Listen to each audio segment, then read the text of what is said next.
नमस्कार, स्वागत छ यहाँहरूलाई नेपाल अनलाइन स्कुलको युट्युब च्यानलमा। आज हामी कक्षा 10को अनिवार्य स्वास्थ्य, जनसङ्ख्या तथा वातावरण शिक्षाको प्रदेश नम्बर 6मा यासीमा 2075 सालमा सोधेको प्रश्न र त्यसको उत्तरहरू हामीले यो भिडियोमा लिएर आएका छौँ। प्रदेश नम्बर 6को यासीको एक्जाम अर्थात् जुन कर्णाली प्रदेश छ, कर्णाली प्रदेशको यासीको 2075 सालमा सोधेको प्रश्न र त्यसको उत्तरहरू हामीले यो भिडियोमा लिएर आएका छौँ। र आज विशेष गरेर अब हाम्रो प्रश्नमा 3वटा खण्डहरू हुन्छन्। यो तपाईँहरूलाई थाहा नै छ, समूह क, समूह ख र समूह ग, 3वटा चाहिँ समूहहरू हुन्छन्। त्यसबाट अति छोटो प्रश्न उत्तर र लामो प्रश्न उत्तरहरू रहेका हुन्छन् र त्यही प्रश्नको उत्तरहरू आज हामीले यो भिडियोमा हेर्नेछौँ। र विशेष गरेर यासीको तयारी गरिरहनु भएको भाइ बहिनीहरूको लागि यो भिडियो एकदमै महत्त्वपूर्ण र एकदमै ज्यादा आवश्यक र सहयोगी हुनसक्छ है त। र त्यो हुँदाखेरि तपाईहरूले यो भिडियोलाई चाहिँ नछुटाइकन अन्तिमसम्म हेर्नुभयो र यस्तै यासीमा सोधेका प्रश्नहरूको उत्तरहरू हामीले गराएर राखेका छौँ युट्युबमा, नेपाल अनलाइन स्कुलको युट्युब च्यानलमा। हो, त्यो सबै भिडियोहरूलाई हेरेर आफ्नो यासीको अन्तिम तयारी गर्न सक्नुहुन्छ है त। किनभने यासीमा लगभग चाहिँ 70% जति चाहिँ प्रश्नहरू दोहोरिन्छन्। अगाडि यासीमा अथवा एसएलसीमा सोधिएका जुन प्रश्नहरू छन् त्यही प्रश्नहरू दोहोरिने हुँदाखेरि तपाईँहरूले चाहिँ त्यो प्रश्नहरूलाई नछुटाइकन चाहिँ पढ्नुभयो, त्यसको अभ्यास गर्नुभयो भने पक्कै पनि तपाईँहरूले आउँदो एससीको परीक्षामा चाहिँ राम्रो अङ्क प्राप्त गर्न सक्नुहुन्छ है त। ल, त्यही कुरा मैले यसमा गरेँ र अब हामी समूह कबाट हाम्रो प्रश्न र त्यसको उत्तरहरू गर्दै जानेछौँ। र समूह कको जुन अति छोटो प्रश्न उत्तरहरू छ त्यसलाई हामीले सुरुमा हेर्छौँ। र पहिलो नम्बरमा के छ भन्दाखेरि, पहिलो नम्बरको प्रश्न उद्यमशीलताको अर्थ लेख्नुहोस् भनेर हामीलाई सोधेको छ। ल, अब उद्यमशीलताको अर्थ के हो भन्दाखेरि अब यसलाई कसरी लेखिन्छ उत्तरमा भन्दा, आफूसँग भएको स्रोत साधनहरूको उपयोग गरी गरिने व्यवसाय नै उद्यमशीलता हो भनेर हामीले लेख्न सक्छौँ है त। ल, यसको उत्तरमा के लेख्न सकिन्छ भन्दाखेरि 1 नम्बरको उत्तरमा आफूसँग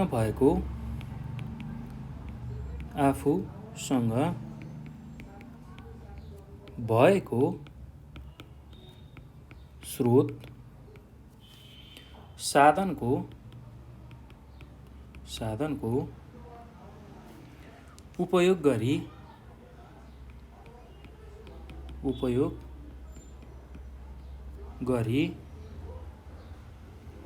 गरिने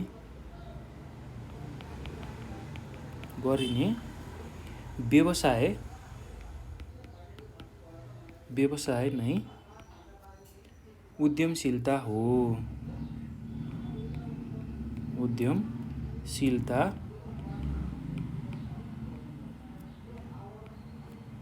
भनेर हामीले लेख्न सक्छौँ है त। ल, अब यो पछि हामी प्रश्न नम्बर 2मा जाउँ। प्रश्न नम्बर 2मा के छ भन्दाखेरि, यदि कुनै ठाउँको जनसङ्ख्या वृद्धि दर 2% छ भने जनसङ्ख्या दोब्बर हुन लाग्ने समय निकाल्नुहोस् भनेर सोधेको छ। ल, यसको उत्तर एकदम सहज छ।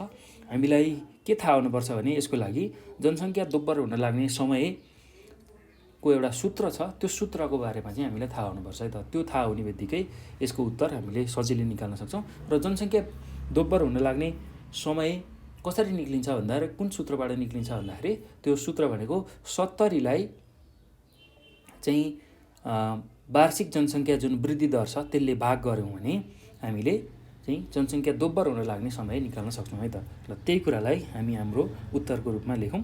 अब हामीलाई के कुरा दिएको छ पहिला त्यो दिएको कुरालाई लेखौँ। यो प्रश्न नम्बर 2मा हामीलाई के कुराहरू दिएको छ भन्दाखेरि, वार्षिक जनसङ्ख्या वृद्धि दर दिएको छ 2%। वार्षिक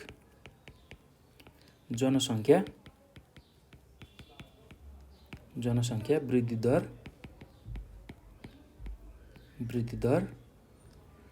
भनेको 2% दिएको छ। त्यस्तै जनसङ्ख्या दोब्बर हुन लाग्ने समय हामीले निकाल्नु पर्नेछ। जनसङ्ख्या दोब्बर हुन लाग्ने समय हामीले निकाल्नु पर्नेछ। र अब हामीसँग एउटा सूत्र छ, त्यही सूत्रअनुसार हामीले जनसङ्ख्या दोब्बर हुन लाग्ने समय निकाल्न सक्छौँ। अब सूत्रअनुसार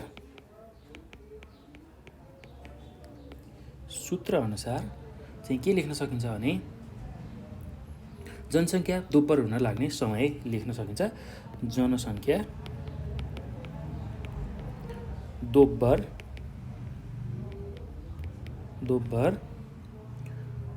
हुन लाग्ने समय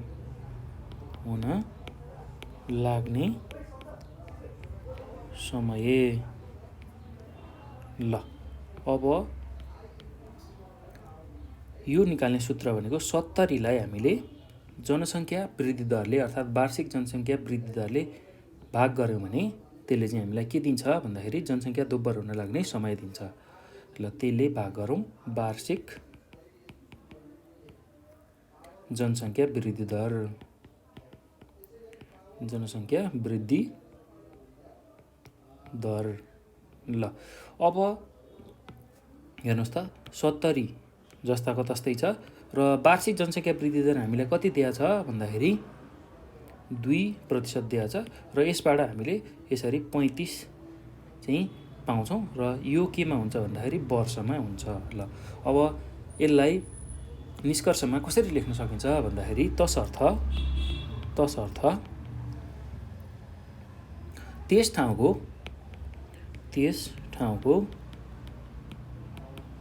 जनसङ्ख्या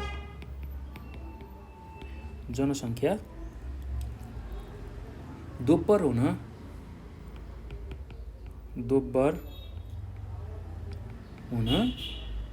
35 वर्ष लाग्छ।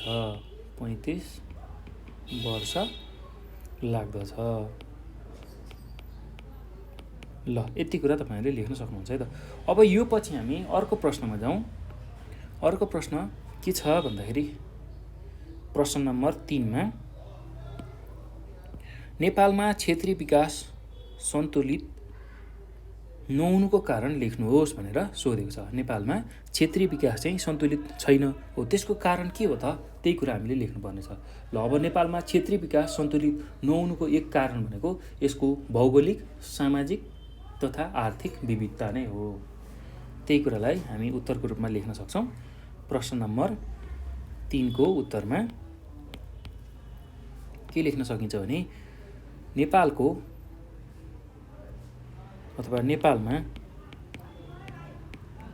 नेपालमा क्षेत्रीय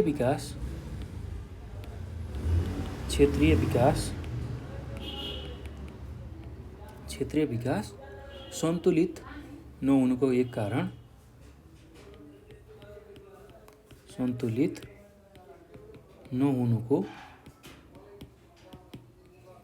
एक कारण भनेको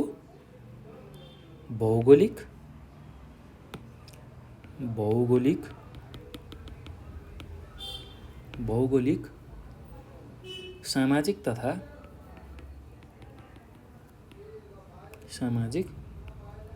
तथा आर्थिक विविधता हो। आर्थिक विविधता हो भनेर हामीले लेख्न सक्छौँ है त। ल अब यो पछि हामी अर्को प्रश्नमा जाउँ। प्रश्न नम्बर 4 मा के छ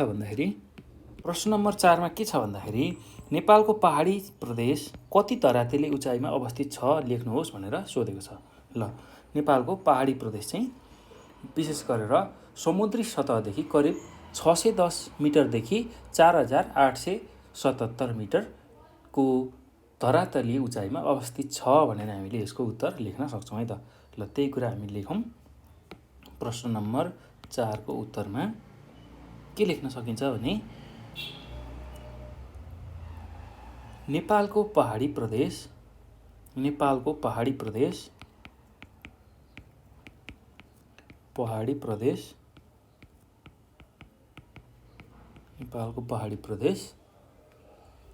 समुद्री सतहदेखि 610 समुद्री सतहदेखि 4877 समुद्री सतहदेखि सुरुमा हामी 610 देखि नै लेखौँ है त। देखि 610 मिटर 610 मिटरदेखि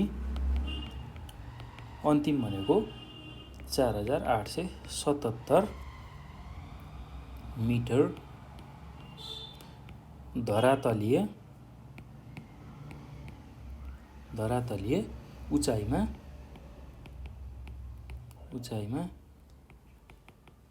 अवस्थित छ भनेर हामीले लेख्न सक्छौँ है त। ल अब अर्को प्रश्नमा जाउँ। अर्को प्रश्न के छ भन्दाखेरि प्रश्न नम्बर 5 मा भौतिक जीवनस्तर सूचकाङ्क मापन गर्ने कुनै एक आधार लेख्नुहोस् भनेर सोधेको छ। ल भौतिक जीवनस्तर सूचकाङ्क मापन गर्ने एउटा आधार भनेको 5 वर्ष मुनिको बाल मृत्यु हो। ल त्यही कुरालाई हामी यसको उत्तरको रूपमा लेखौँ। प्रश्न नम्बर 5 को उत्तरमा भौतिक जीवनस्तर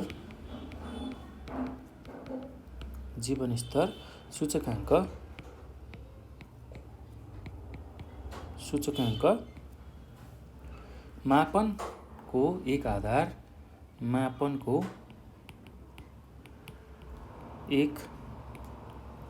आधार भनेको 5 वर्ष मुनिको बाल मृत्यु हो। 5 वर्ष मुनिको बाल मृत्यु हो भनेर हामीले लेख्न सक्छौँ है त। ल अब अर्को प्रश्नमा जाउँ। अर्को प्रश्न के छ भन्दाखेरि प्रजातिगत विविधताको एउटा उदाहरण लेख्नुहोस् भनेर सोधेको छ। ल प्रजातिगत विविधताको एउटा उदाहरणमा हामीले के लेख्न सक्छौँ भन्दाखेरि उभयचर भनेर लेख्न सक्छौँ है त। ल प्रजातिगत विविधताको एउटा उदाहरणमा हामीले के लेख्न सक्छौँ उभयचर भनेर लेख्न सक्छौँ। ल त्यसलाई नै हामी उत्तरको रूपमा लेखौँ। अब यसमा उभयचर भन्ने बित्तिकै जल र थल अर्थात् जमिनमा र पानीमा दुवै स्थानमा चाहिँ हिँड्ने डुल्ने त्यस्तो खालको चाहिँ जीवलाई बुझिन्छ र त्यो भनेको अब भ्याकुत्व पनि हुनसक्छ, कछुवा हो, यस्तो खालको चाहिँ जन्तुहरू हुनसक्छ है त। ल त्यही कुरा हामी उत्तरको रूपमा लेख्छौँ। प्रश्न नम्बर 6 को उत्तरमा प्रजातिगत विविधताको एउटा उदाहरण उभयचर हो। ल त्यही कुरा लेखौँ। प्रजातिगत विविधताको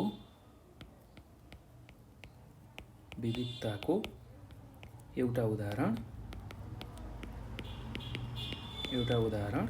के हो भन्दाखेरि उभयचर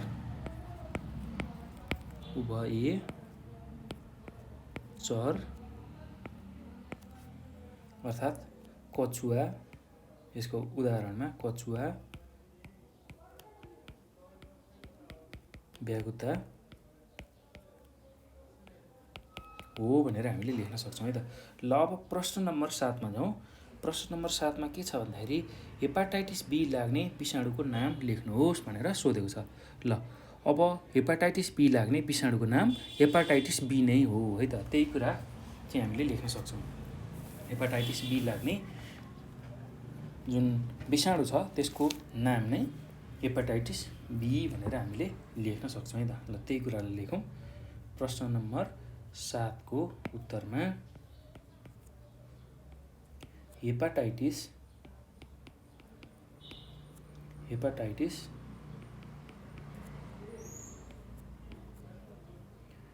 बी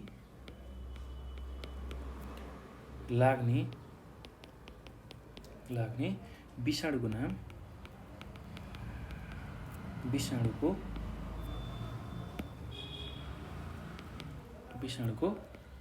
नाम हेपाटाइटिस बी विषाणु हो भनेर हामीले लेख्न सक्छौँ है त। ल अब प्रश्न नम्बर 8 मा जाउँ। प्रश्न नम्बर 8 मा के छ भन्दाखेरि किन तपाईँ सोच्नुहुन्छ कि सुनौला 1000 दिन कार्यक्रम शिशुहरूका लागि एक प्रभावकारी कार्यक्रम हो? हेर्नुहोस् त, किन तपाईँ सोच्नुहुन्छ कि सुनौलो 1000 दिन कार्यक्रम चाहिँ शिशुहरूको लागि एक प्रभावकारी कार्यक्रम हो? ल, यसको उत्तरमा के लेख्न सकिन्छ भने सुनौलो 1000 दिन कार्यक्रमले शिशुहरूको सर्वाङ्गीण विकासमा विशेष भूमिका खेल्ने भएकाले सुनौलो 1000 दिन कार्यक्रम शिशुहरूका लागि एक प्रभावकारी कार्यक्रम हो भनेर हामीले लेख्न सक्छौँ। ल, बच्चा जन्मेपछि 1000 दिनसम्म उसले चाहिँ एकदमै राम्रो स्याहार सुसार पाउने भएको हुनाले हो त्यो 1000 दिनलाई चाहिँ हामीले सुनौलो 1000 दिनको जुन कार्यक्रम छ त्यो चाहिँ प्रभावकारी कार्यक्रम हो भनेर भन्न सक्छौँ है त। ल, त्यही कुरालाई हामी उत्तरको रूपमा लेखौँ। प्रश्न नम्बर 8 को उत्तरमा सुनौलो अथवा सुनौला 1000 दिन कार्यक्रमले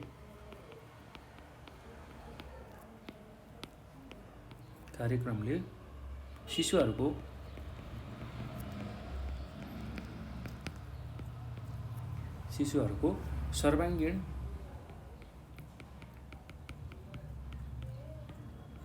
सर्वाङ्गीण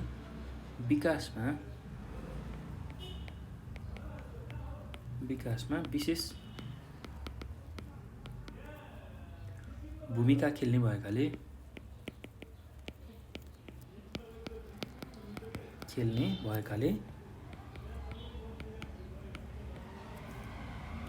सुनौला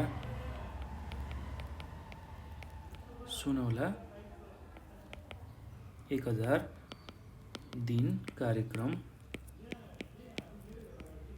कार्यक्रम शिशुहरूका लागि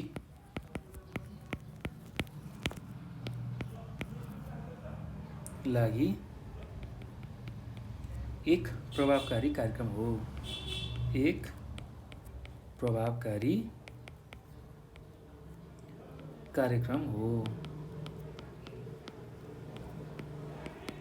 ल, यो कुरा लेख्न सक्नुहुन्छ है त।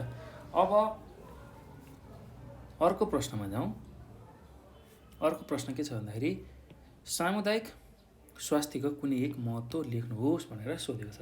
ल, सामुदायिक स्वास्थ्यको कुनै एउटा महत्त्वमा के छ भन्दाखेरि स्वास्थ्य सेवा सुविधाको पहुँच हुनु हो भनेर लेख्न सकिन्छ। अब यसको अरू पनि महत्त्वहरू छ, तर हामीलाई प्रश्नले एउटा मात्रै महत्त्व सोधेको भएर हामीले के लेख्न सक्छौँ भने सामुदायिक स्वास्थ्यको कुनै एक महत्त्वमा स्वास्थ्य सेवा सुविधाको पहुँच हो। ल, त्यही कुरालाई हामी उत्तरको रूपमा लेखौँ।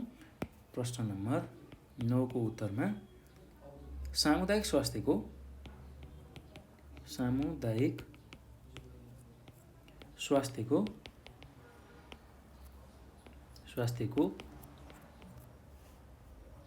कुनै एक महत्त्व।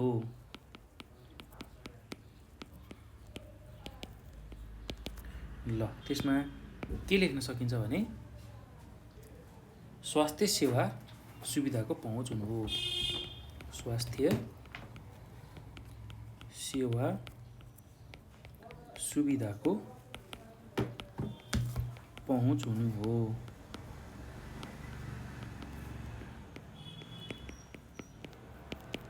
ल, यो कुरा लेख्न सक्नुहुन्छ। अब अर्को के छ भन्दाखेरि अर्को प्रश्न हामी त्यसमा जाउँ। स्वस्थकर जीवनशैलीको एक उदाहरण लेख्नुहोस् भनेर सोधेको छ। ल, स्वस्थकर जीवनशैलीको एउटा उदाहरण भनेको अब नियमित रूपमा व्यायाम गर्ने नै हो। त्यही कुरा हामी लेखौँ। प्रश्न नम्बर 10 को उत्तरमा स्वस्थकर जीवनशैलीको एक उदाहरण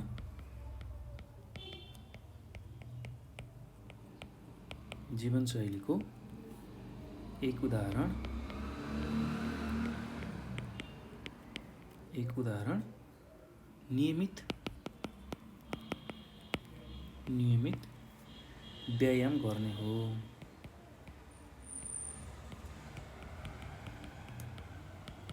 ल, यो कुरा लेख्न सक्नुहुन्छ। अब अर्को प्रश्नमा जाउँ। प्रश्न नम्बर 11 मा तुलनात्मक रूपमा बढी जसो बालबालिकाहरू दुर्घटनामा पर्छन्, किन? कुनै एक कारण दिनुहोस् भनेर सोधेको छ। ल, यसको उत्तरमा के लेख्न सकिन्छ भने अब तुलनात्मक रूपमा बालबालिकामा परिपक्वता पूर्ण रूपमा नआइसक्ने भएको हुनाले बढीजसो रूपमा चाहिँ बालबालिकाहरू दुर्घटनामा पर्छन् भनेर हामीले लेख्न सक्छौँ है त। ल त्यही कुरालाई हामी लेखौँ।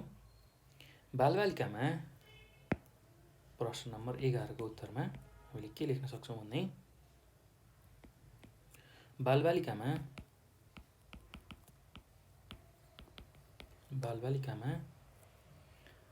परिपक्वता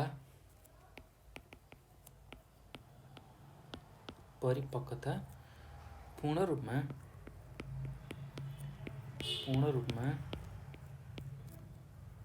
नआइसक्ने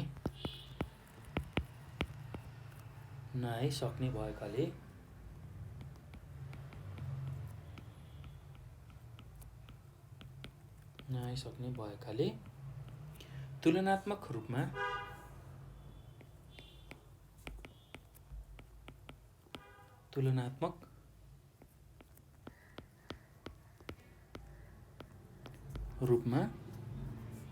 बढीजसो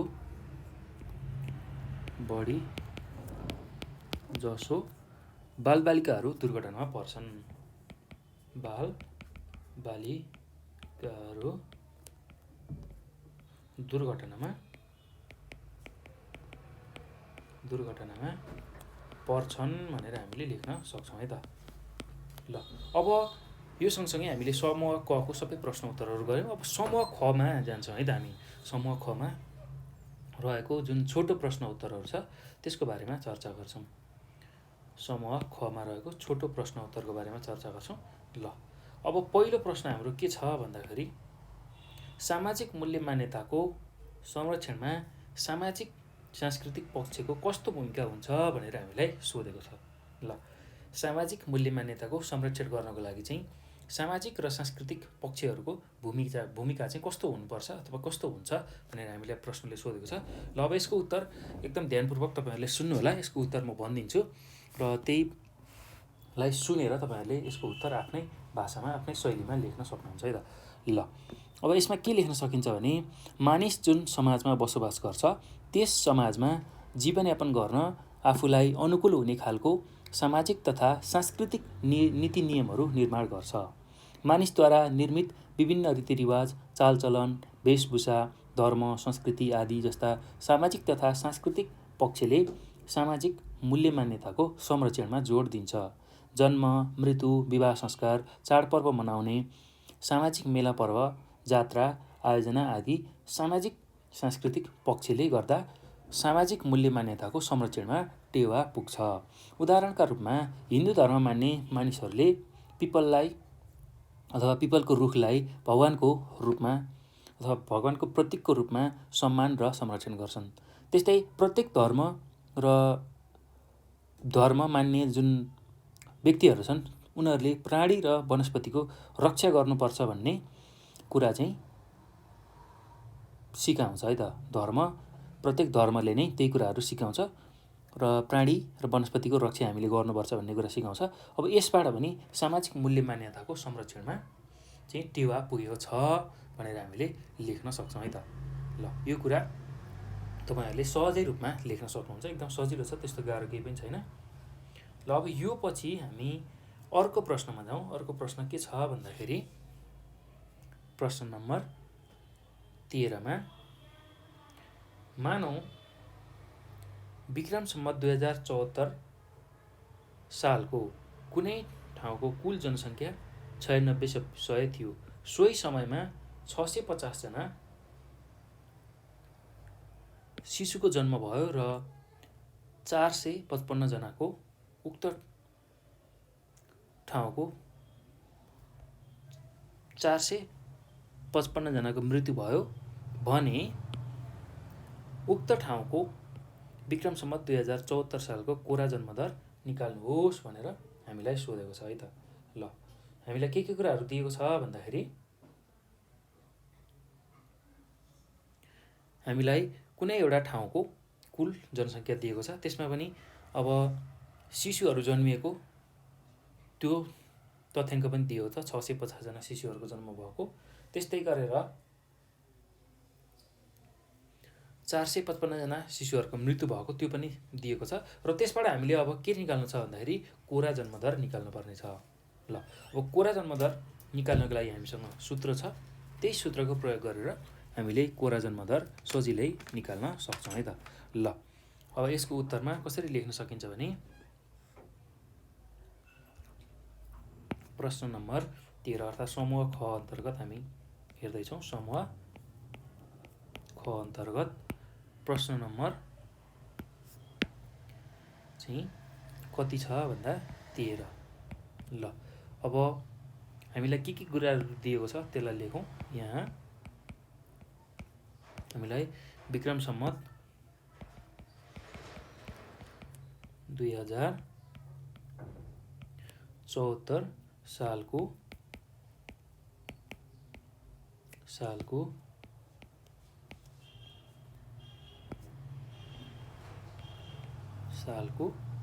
कुनै ठाउँको कुल जनसङ्ख्या, कुनै ठाउँको कुल जनसङ्ख्या।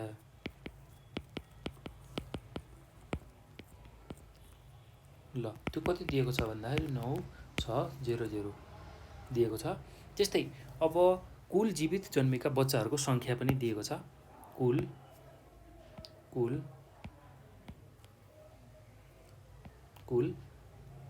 जीवित जन्मेका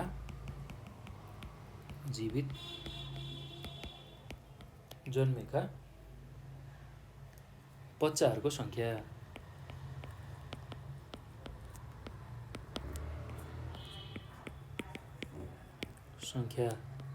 ल यो कति दिएको छ भन्दाखेरि 650 दिएको छ। र अब हामीलाई के सोधेको छ भन्दाखेरि कोरा जन्मदर निकाल्नुपर्ने छ। कोरा जन्मदर भनेको हामीले निकाल्नुपर्ने छ। ल अब सूत्र अनुसार हामीले सूत्र प्रयोग गर्न सक्छौँ कोरा जन्मदर निकाल्ने। सूत्र अनुसार ल अब के चाहिँ छ त सूत्र भन्दाखेरि हाम्रो कोरा जन्मदर निकाल्नको लागि के चाहिन्छ हामीलाई? जीवित शिशुहरूको सङ्ख्या,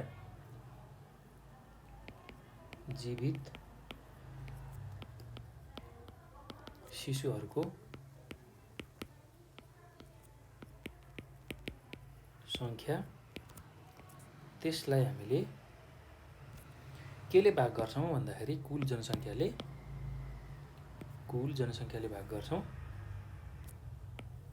कुल जनसङ्ख्याले भाग गर्छौँ र 1000ले गुणन गर्छौँ। ल यति चाहिँ गरियो भने कोरा जन्मदर निक्लिन्छ। अब हाम्रो जीवित शिशुहरूको सङ्ख्या हामीलाई दिएको छ। कति दिएको छ भन्दाखेरि 650 दिएको छ। त्यही कुरा लेखौँ। र कुल जनसङ्ख्या हाम्रो कति छ भन्दाखेरि 9600 छ। 9600 दिएको छ र यसलाई हामीले 1000ले गुणन गर्नुपर्ने छ। ल अब योलाई हामीले क्याल्कुलेटरमा थिच्दाखेरि कति पाउँछ भन्दा 67.70 पाउँछ। र यो चाहिँ प्रति हजारमा हुन्छ है। त्यो कुरा तपाईँहरूले याद गर्नु होला, प्रति हजारमा हुन्छ। ल अब यति कुरा थाहा भइसकेपछि अब यसको निष्कर्षमा के लेख्न सकिन्छ भने तसर्थ त्यस ठाउँमा प्रति हजार जनसङ्ख्यामा 67.7 जना जीवित शिशुको जन्म भएको थियो। ल यसलाई 67 भन्दा नि 68 नै लेख्दा अझ उत्तम हुन्छ, किनभने यो पोइन्टमा आउँदाखेरि मान्छे चाहिँ कहिले पनि पोइन्टमा गनिन्न। त्यो हुँदाखेरि 68 प्रति हजार भनेर लेख्न सकिन्छ है त। तसर्थ त्यस ठाउँमा प्रति हजार जनसङ्ख्यामा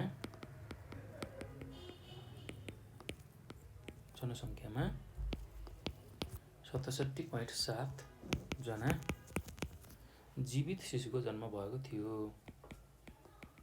जीवित शिशुको जन्म भएको थियो। ल यति कुरा लेख्न सक्नुहुन्छ है त। ल अब यो पछि हामी अर्को प्रश्नमा जाउँ र यसकै अथवामा प्रश्नहरू सोधेको छ त्यसलाई हेरौँ है त। और भनेर जनसङ्ख्या वृद्धिले सामाजिक तथा आर्थिक पक्षमा पारेको कुनै 4वटा असरहरू लेख्नुहोस् भनेर सोधेको छ। ल जनसङ्ख्या वृद्धि हुँदाखेरि सामाजिक तथा आर्थिक पक्षमा कस्तो खालको प्रभावहरू परेको छ त्यसलाई हामीले चाहिँ के गर्नु छ भन्दाखेरि 4वटा बुँदामा लेख्नु छ है त। ल त्यसलाई कसरी लेख्न सकिन्छ भने ल अब यसको उत्तरमा के लेख्न सकिन्छ भन्दाखेरि यसलाई लेख्दै जाउँ। अथवा वाला उत्तरमा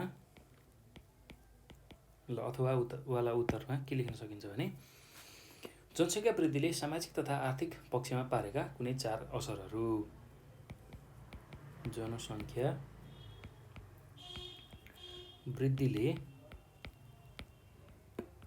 वृद्धिले सामाजिक तथा आर्थिक पक्षमा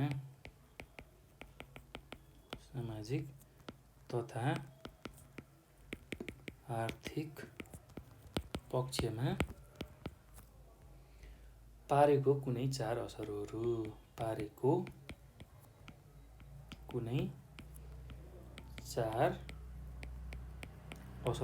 ल अब के हुन सक्छन् भन्दाखेरि पहिलो असर कस्तो हुन सक्छ भन्दा संस्कृति र सांस्कृतिक सम्पदाहरू लोप हुने। संस्कृति र सांस्कृतिक सम्पदाहरू लोप हुने। त्यस्तै दोस्रो बुँदामा के लेख्न सक्नुहुन्छ भने रोजगारीका अवसरहरू उपलब्ध हुन कठिन हुने अर्थात् उपलब्धतामा कठिन हुने। रोजगारीका अवसरहरू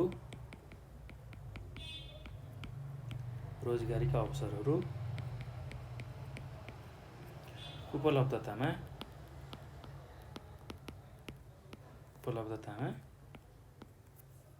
चाहिँ कठिन हुने।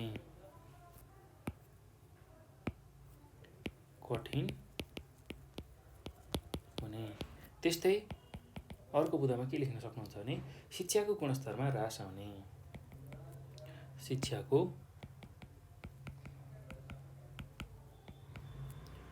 गुणस्तरमा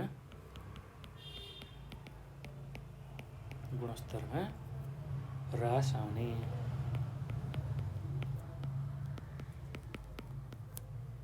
त्यस्तै गरेर अर्को भनेको स्वास्थ्य सेवामा निकै कठिन हुने। स्वास्थ्य सेवामा निकै कठिन हुने। ल यति कुरा तपाईहरुले यसको उत्तरमा लेख्न सक्नुहुन्छ है त। र अब यो पछि हामी अर्को प्रश्नमा जाउँ। अर्को प्रश्न के छ भन्दाखेरि 14 नम्बरमा जनसङ्ख्या वातावरण र विकासका विविध गतिविधिहरू मध्ये कुनै एउटाको अथवा दुईटाको बयान गर्नुहोस् भनेर हामीलाई सोधेको छ। जनसङ्ख्या वातावरण र विकासका विविध गतिविधिहरू छन्, त्यसमध्येमा हामीले अहिले चाहिँ दुईवटाको चाहिँ व्याख्या गर्नुपर्ने छ। दुईटा गतिविधिलाई हामीले व्याख्या गर्नुपर्ने छ। ल अब त्यो दुईटा गतिविधि के हुन् त्यो मुख्य रूपमा म त्यसलाई लेख्छु र त्यसको व्याख्या गर्छु। यसलाई ध्यानपूर्वक तपाईहरुले सुन्नु होला है त। ल 14 नम्बरको उत्तरमा के लेख्न सकिन्छ भन्दाखेरि 14 नम्बरको उत्तरमा जनसङ्ख्या वातावरण र विकासका विविध गतिविधिमा प्रमुख दुई गतिविधि भनेको दुई गतिविधिहरू। ल जनसङ्ख्या वातावरण र विकासको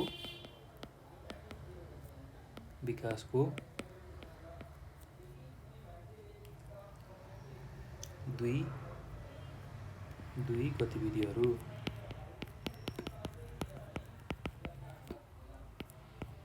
ल पहिलो गतिविधि के हुनु छ भन्दाखेरि स्वास्थ्य त्यस्तै दोस्रो गतिविधिमा रोजगारी। ल यो मुख्य कुरा मैले लेखेँ। अब यसको म व्याख्या गर्छु, यसलाई ध्यानपूर्वक सुन्नु होला है त। ल स्वास्थ्य, जनसङ्ख्या र वातावरणको सँगसँगै विकासका गतिविधिहरू एक आपसमा सम्बन्धित हुन्छन्। अब तिनीहरूको विभिन्न गतिविधिहरू रहेको हुन्छ। त्यो गतिविधिमा प्रमुख गतिविधिको रूपमा अहिले हामीले स्वास्थ्य र रोजगारीलाई लिएका छौँ। र अब स्वास्थ्यको बारेमा कसरी व्याख्या गर्न सकिन्छ, यसलाई कसरी लेख्न सकिन्छ भन्दाखेरि जनसङ्ख्या, वातावरण र विकासको एक महत्त्वपूर्ण गतिविधि चाहिँ स्वास्थ्य हो। स्वास्थ्य मानिसको आधारभूत आवश्यकता हो। विकासको प्रमुख आधार स्वस्थ जनशक्ति हो। स्वस्थ जनशक्ति राष्ट्र विकासको मेरुदण्ड हो। तसर्थ वातावरण स्वच्छ राख्नको लागि अथवा हामीले वातावरण स्वच्छ राख्न सकियो भने स्वस्थ जनशक्तिको निर्माण हुन्छ र यसले विकास प्रक्रियालाई अगाडि बढ्न मद्दत गर्दछ। अत जनसङ्ख्या, विकास तथा वातावरणको विकासमा स्वास्थ्यको महत्त्वपूर्ण योगदान रहेको हुन्छ भनेर हामीले यसको उत्तरमा लेख्न सक्छौँ है त। ल त्यस्तै अब अर्को छ रोजगारी।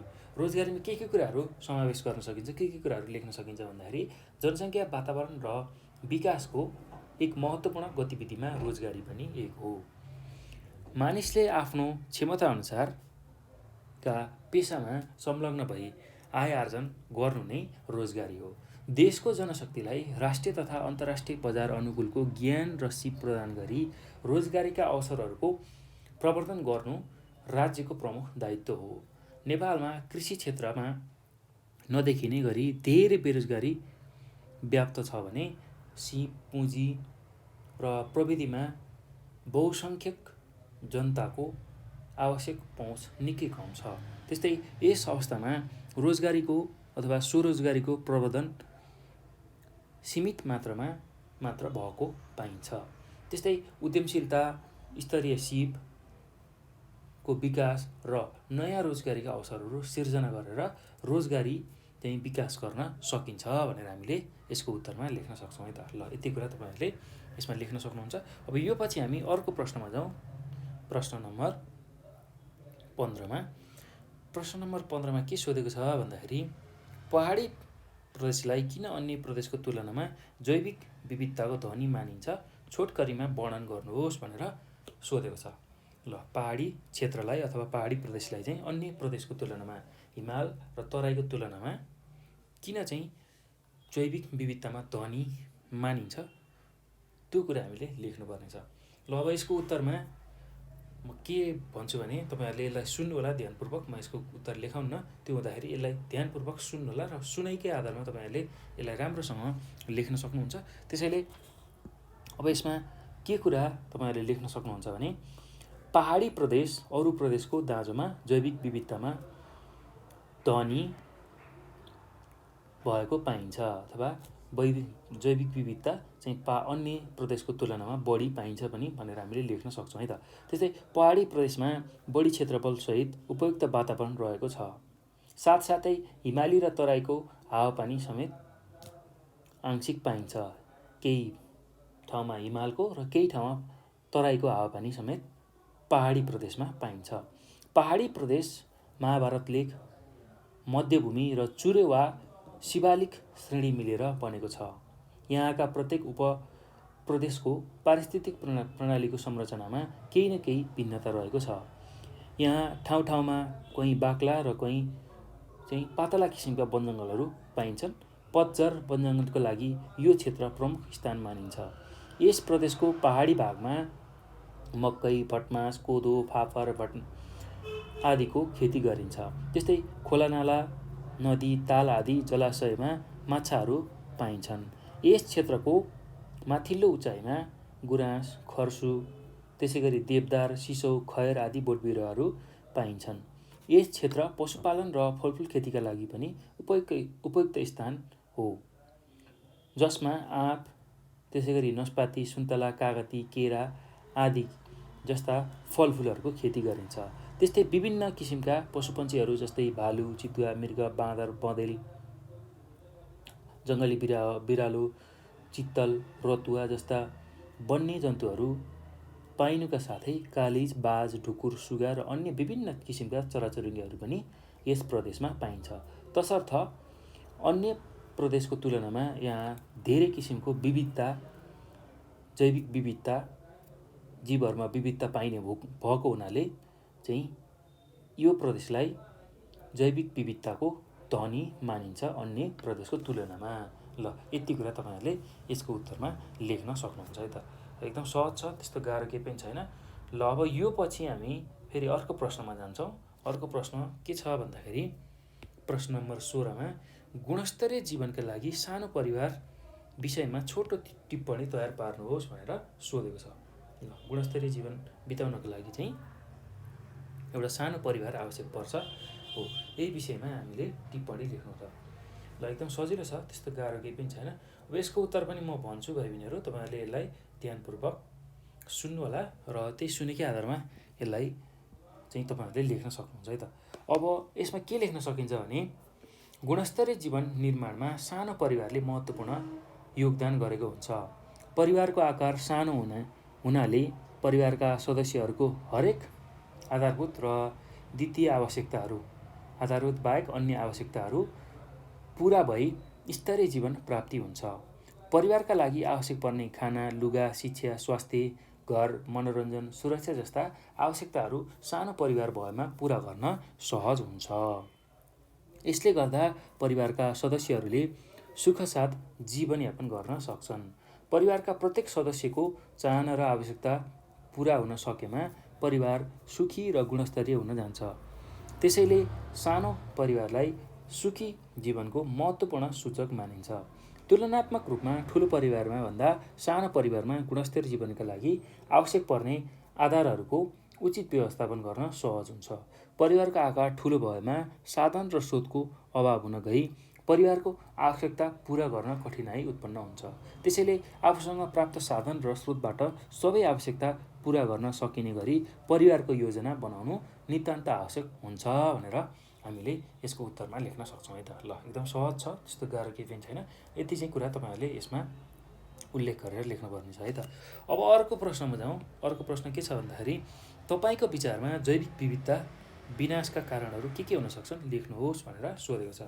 ल तपाईँको विचारमा जैविक विविधता जुन जीवहरूमा पाइने विविधता छ त्यो विनाश हुनुको कारण के हुन सक्छन् लेख्नुहोस् भनेको छ। ल त्यही कुरालाई हामी बुँदागत रूपमा लेख्दै जाउँ है त। प्रश्न नम्बर 17को उत्तरमा के लेख्न सकिन्छ भने मेरो विचारमा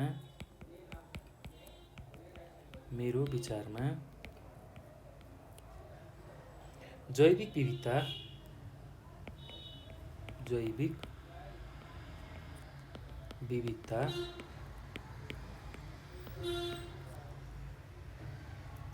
विनाशका प्रमुख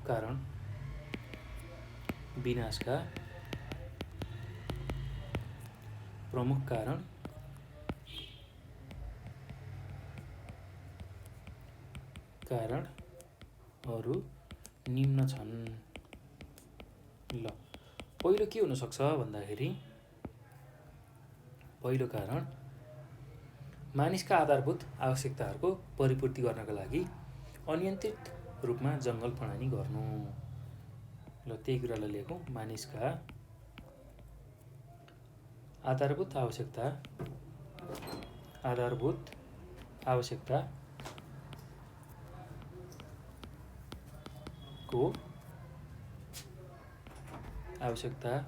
अथवा आवश्यकताहरूको परिपूर्ति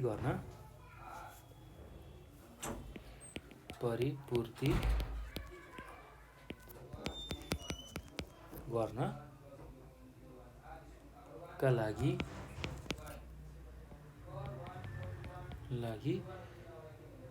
अनियन्त्रित जङ्गल फडानी गर्नु। अनियन्त्रित जङ्गल फडानी गर्नु। त्यस्तै दोस्रो बुँदामा के लेख्न सकिन्छ भने आय आर्जन गर्ने लोभले विभिन्न जीव जन्तुहरूको चोरी सिकारी गर्नु अथवा चोरी सिकारी बढ्नु। ल त्यही कुरा लेख्न सकिन्छ। आय आर्जन आय आर्जन गर्ने लोभले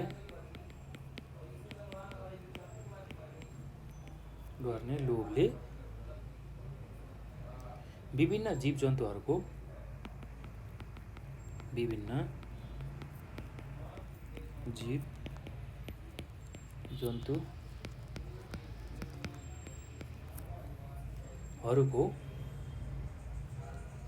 चोरी सिकारी बढ्नु।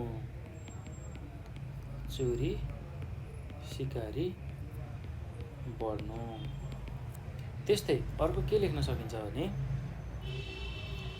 कानुनको प्रभावकारी कार्यान्वयन नहुनु। कानुनको प्रभावकारी कार्यान्वयन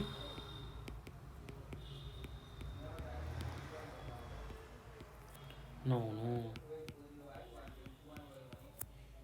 त्यस्तै अर्को के लेख्न सक्नुहुन्छ भने प्राकृतिक स्वरूपमा परिवर्तन लगायत प्राकृतिक स्रोत साधनहरूको तीव्र विनाश हुनु। प्राकृतिक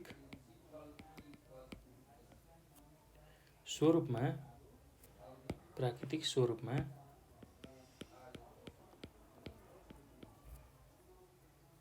परिवर्तन लगायत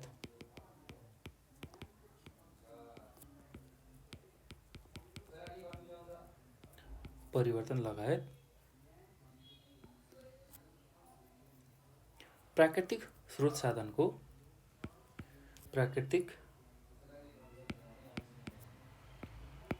प्राकृतिक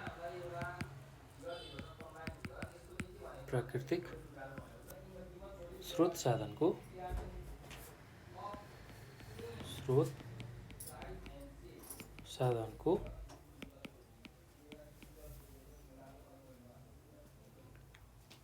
तीव्र विनाश हुनु।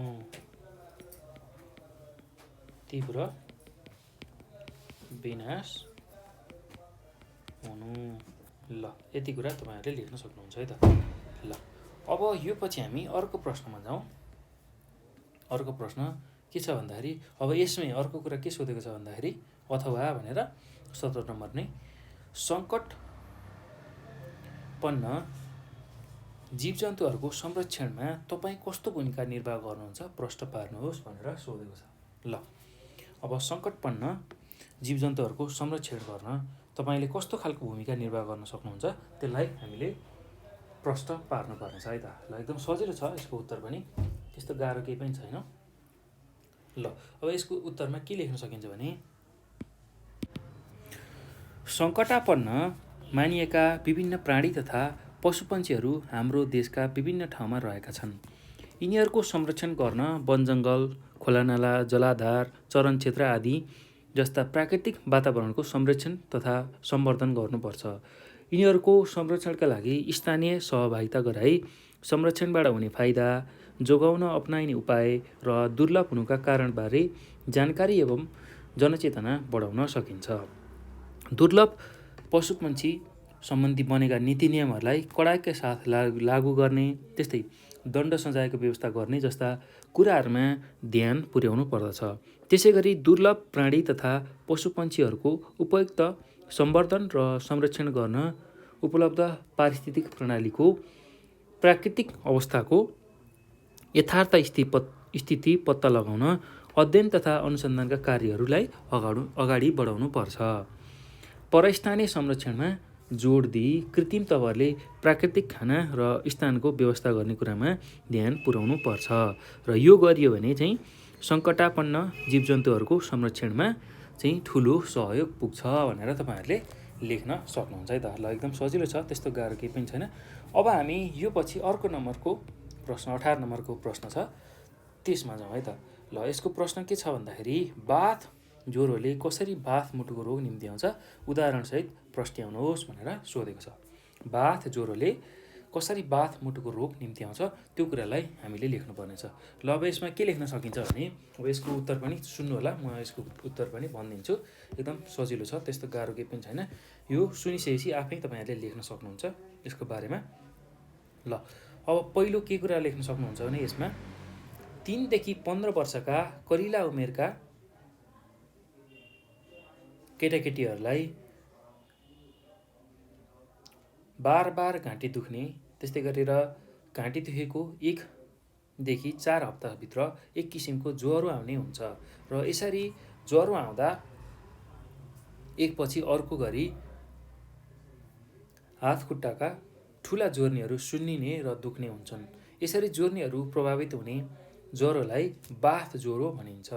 यो रोग बिटा हेमोलाइटिक स्ट्रेप्टोकोकस ग्रुप ए जातका जीवाणुहरूका कारण लाग्छ।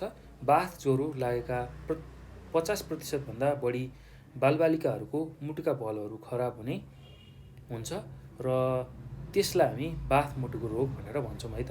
अब बाथ ज्वरो र बाथ मुटुको रोग एकै रोगका 2वटा अवस्थाहरू हुन् भनेर हामीले लेख्न सक्छौँ। ल यसरी चाहिँ सुरुमा ज्वरो आउँछ र त्यो अन्तिममा त्यो चाहिँ फेरि बाथ मुटुको रोगमा चाहिँ परिणत हुन्छ र त्यो बाथ ज्वरो र बाथ मुटुको रोग एउटै रोगको 2टा अवस्था हो। सुरुमा ज्वरो मात्रै आउँछ र अन्तिममा पछि चाहिँ त्यही चिज चाहिँ बाथ मुटुको रोगमा निप्लिन्छ, जसले गर्दाखेरि बालबालिकाहरूको मुटुको बल्बहरू चाहिँ खराब हुन पुग्छ भनेर हामीले लेख्न सक्छौँ है त। ल एकदम सजिलो छ, त्यस्तो गाह्रो केही पनि छैन। अब हामी अर्को प्रश्नमा जाउँ। अर्को प्रश्नमा के छ भन्दाखेरि गर्भवती महिलाहरूको हेरचाह गर्न अपनाउनु पर्ने कुनै 4वटा उपायहरू लेख्नुहोस् भनेर सोधेको छ। गर्भवती महिलाको हेरचाह गर्न अपनाउनु पर्ने 4वटा उपायहरूमा अब के हुन सक्छन् त्यही कुरालाई हामी लेख्दै जाउँ है त। ल एकदम सजिलो छ, त्यस्तो गाह्रो केही पनि छैन। ल यसको उत्तरमा अब के लेख्न सकिन्छ भने प्रश्न नम्बर 19 को उत्तरमा के लेख्न सकिन्छ भने गर्भवती महिलाको हेरचाह गर्न अपनाउनु पर्ने 4वटा उपायहरू। गर्भवती महिलाको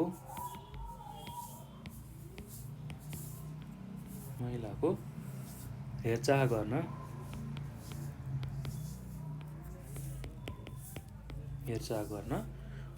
अपनाउनु पर्ने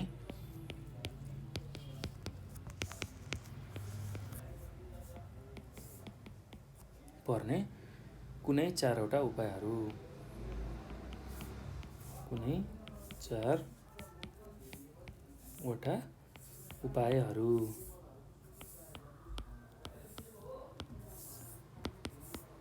ल अब पहिलो उपाय के गर्न सकिन्छ भन्दाखेरि पौष्टिक तत्त्वयुक्त भोजन। पौष्टिक तत्त्वयुक्त भोजन। त्यस्तै दोस्रो बुँदामा के लेख्न सकिन्छ भने हल्का किसिमको व्यायाम।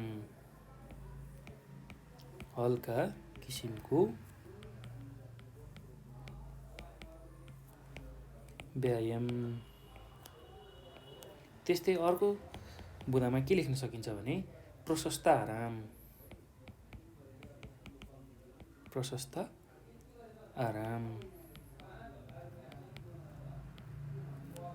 त्यस्तै अर्को के लेख्न सकिन्छ भने व्यक्तिगत सरसफाइ।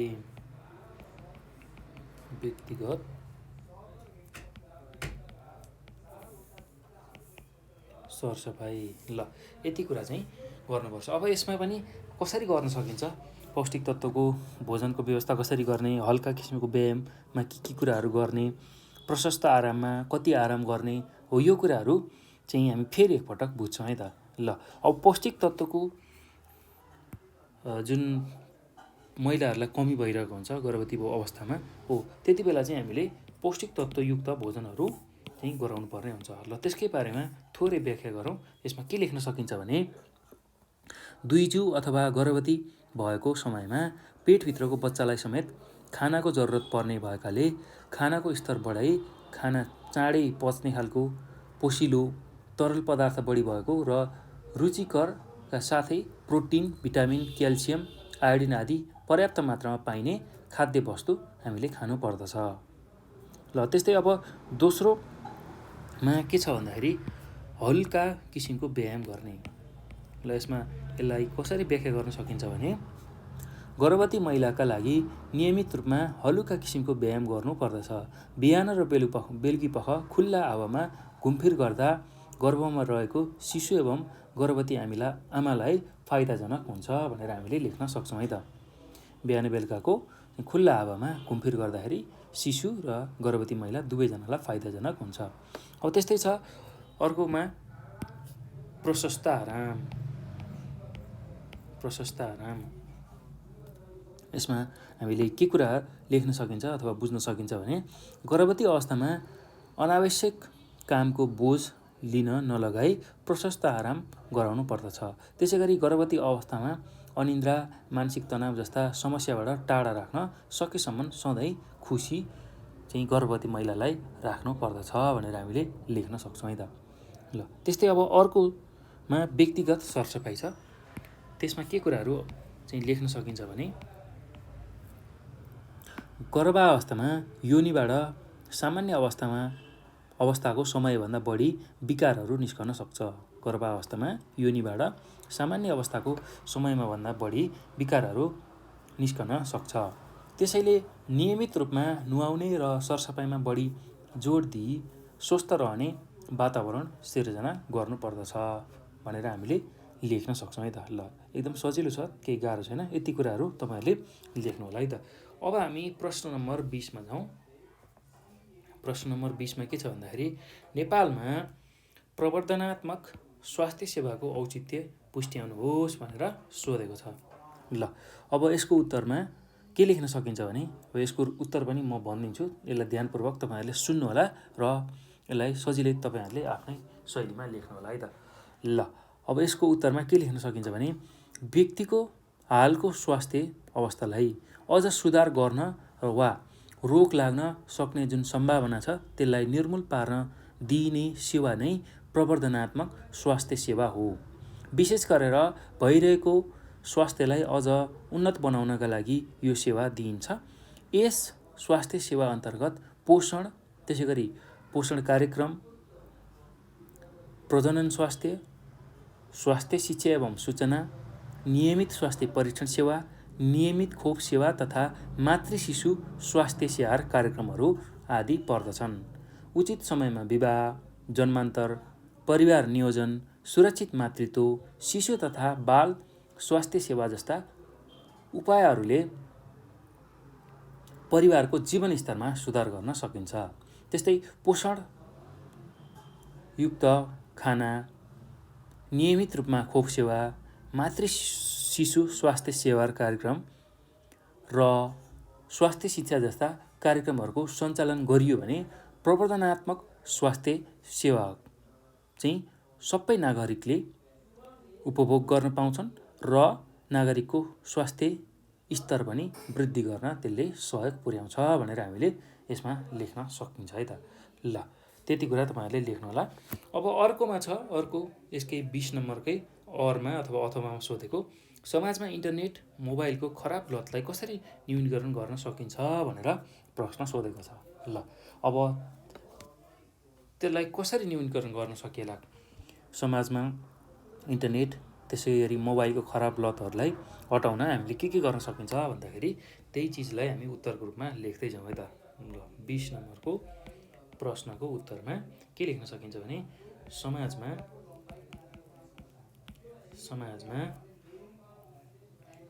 इन्टरनेट अथवा मोबाइलको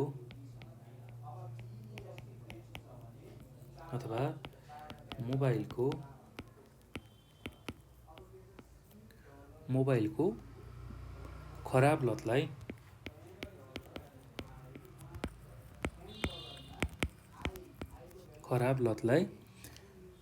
निम्न तरिकाबाट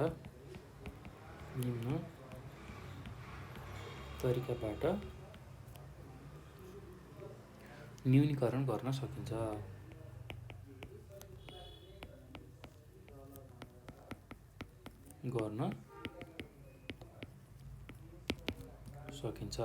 ल पहिलो काम के गर्न सकिन्छ भने मोबाइल, इन्टरनेट, टिभी आदिको आवश्यकताभन्दा बढी प्रयोग नगर्ने।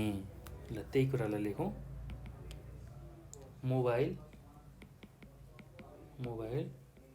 इन्टरनेट इन्टरनेट, टिभी आदिको आवश्यकताभन्दा बढी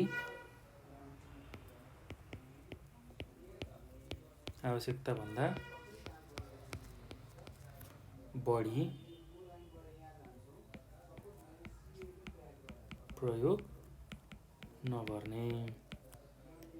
त्यस्तै गरेर दोस्रो बुँदामा के लेख्न सकिन्छ भने बुबा आमाले आफ्ना छोराछोरीको भावना बुझी उनीहरूको विचारलाई महत्त्व दिनुका साथै उनीहरूका साथी सङ्गतको बारेमा ख्याल राख्ने। ल त्यो पनि गर्न सकिन्छ। बुबा आमाले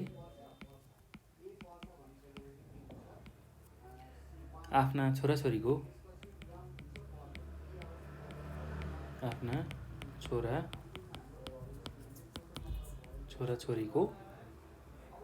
भावना बुझी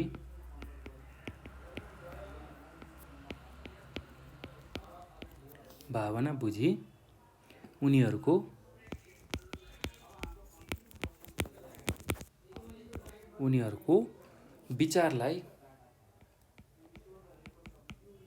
विचारलाई महत्त्व दिनुका साथै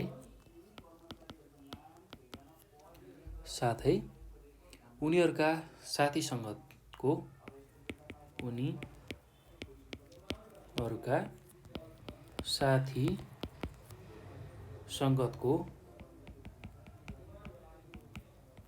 सङ्गतको बारेमा ख्याल राख्ने।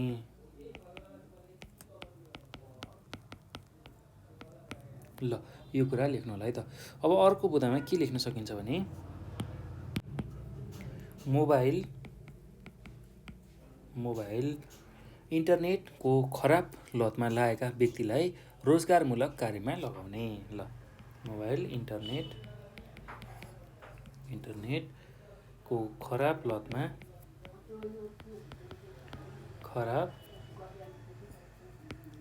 लतको बारेमा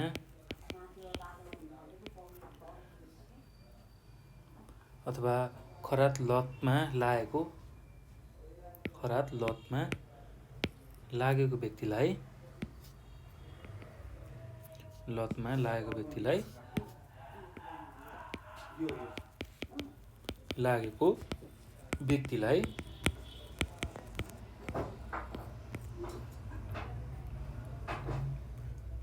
रोजगारमूलक कार्यक्रममा लगाउने।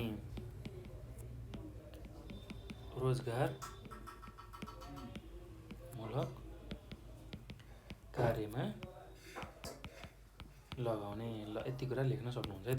अब अर्को बुँदामा के लेख्न सक्नुहुन्छ भने मोबाइल इन्टरनेटको खराब लतको बारे समाजमा बेला बेलामा चेतनामूलक कार्य गर्ने। मोबाइल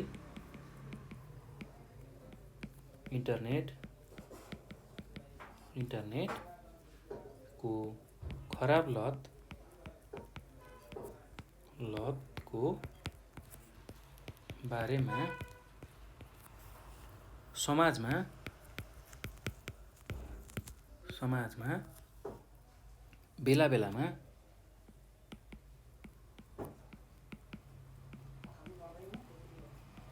बेला बेलामा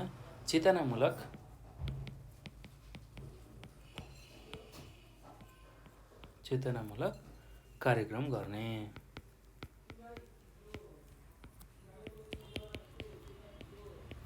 ल यति कुरा लेख्न सक्नुहुन्छ है त। अब यो पछि हामी चाहिँ समूह गतिर जान्छौँ। समूह खको सबै प्रश्न उत्तरहरू हामीले हेरिसक्यौँ। अब समूह ग अन्तर्गत पर्ने प्रश्न जुन लामो प्रश्न उत्तरहरू छ त्यसको बारेमा चर्चा गर्नेछौँ। ल अब पहिलो प्रश्न के छ भन्दाखेरि तीव्र जनसङ्ख्या वृद्धिले वातावरणमा पार्ने कुनै 7वटा नकारात्मक प्रतिकूल प्रभावहरूको बारेमा उल्लेख गर्नुहोस् भनेर सोधेको छ। ल तीव्र जनसङ्ख्या वृद्धि हुँदाखेरि त्यसले वातावरणमा प्रभाव पार्ने 7वटा प्रतिकूल अथवा नकारात्मक प्रभावहरू हामीले लेख्नुपर्ने छ। ल अब यसको पनि म व्याख्या गरिदिन्छु मुख्य बुँदाहरू लेखाएर। यसलाई पनि तपाईँहरूले हेर्नु होला है त। ल 21 नम्बरको प्रश्नमा हामीले के लेख्न सक्छौँ भने 21 नम्बरको अर्थात् समूह ग अन्तर्गतको प्रश्न र त्यसको उत्तरहरूमा समूह ग अन्तर्गतको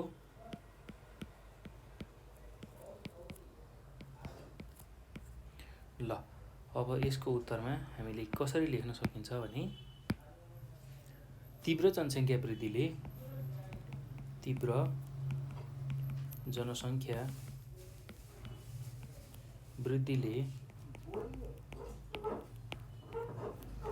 वृद्धिले वातावरणमा पार्ने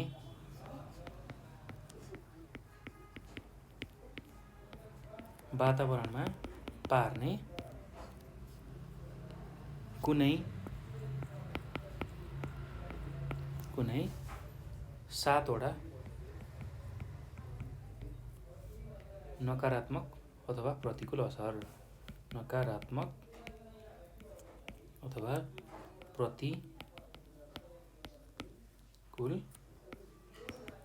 असरहरू। ल अब पहिलो असर के पर्न जान्छ भन्दाखेरि त्यसलाई लेखौँ। वन तथा वनस्पतिको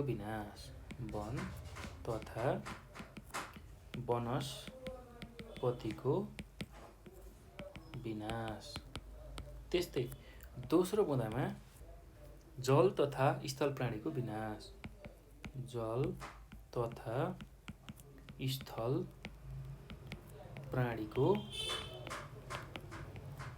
विनाश। त्यस्तै तेस्रोमा खनिज पदार्थको अत्याधिक दुरुपयोग हुने।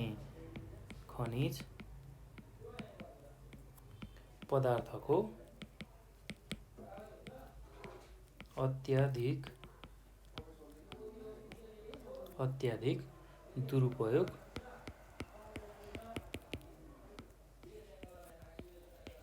हुने। त्यस्तै बाढी पहिरो र भूक्षयको समस्या सिर्जना हुने।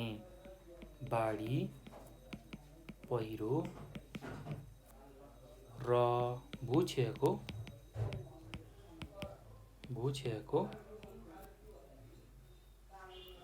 समस्या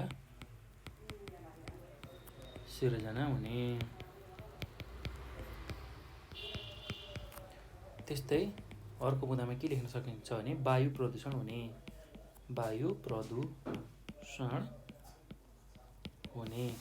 त्यस्तै अर्को के लेख्न सकिन्छ भन्दाखेरि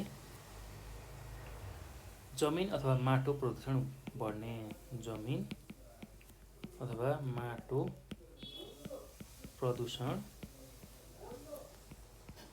बढ्ने। त्यस्तै अर्को भनेको जल प्रदूषण बढ्ने।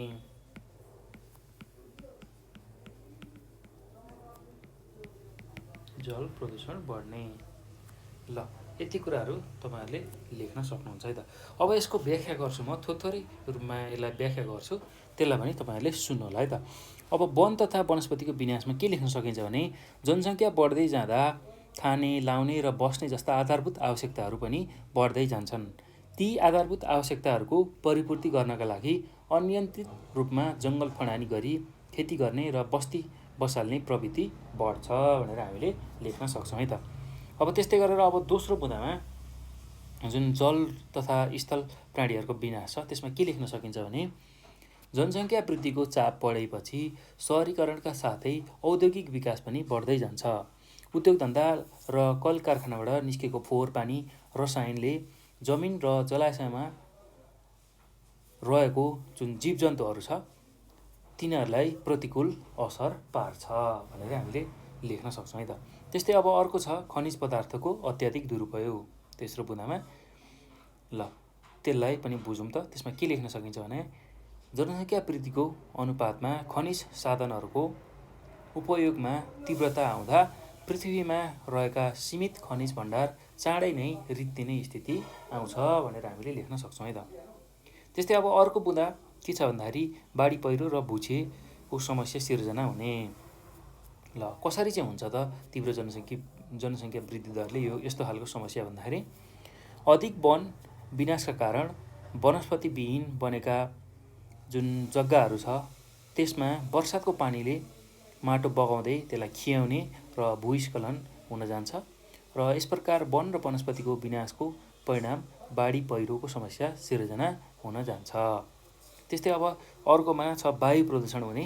त्यसमा के लेख्न सकिन्छ भने जनसङ्ख्याको बढ्दो चापले घना बस्तीहरू चाहिँ स्थापित हुन्छन्, अर्थात् बस्तीहरू घना हुन्छन् भनेर हामीले लेख्न सक्छौँ।